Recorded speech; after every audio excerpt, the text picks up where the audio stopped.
Sa dinami-dami ng mga perfume ko na ginagamit guys, dito lang talaga ako ng mga sa perfume na to. Kung hindi ko nga malalaman na perfume ang laman nito, isipin ko talaga ay lipstick siya. Tingnan nyo naman yung packaging niya, napakaganda. Ito nga pala yung portable It L perfume na napakaganda na meron siyang 2-in-1. Refillable na din siya guys, kaya napakaganda niya lalo na kung mahilig ka mag-travel at umalis at pwede mo siyang mabitbit. Gustong gusto ko din yung mga scent niya dahil napakababango naman talaga yung mga laman nito.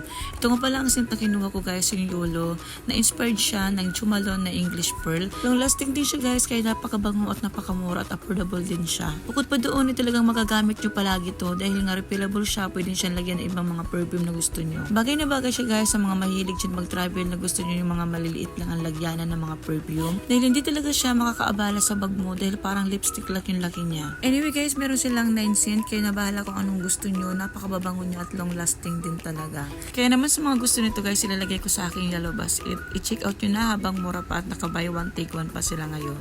Ang bango niya talaga guys, lalo na yung scent ng English Pearl. Yun lang, bye!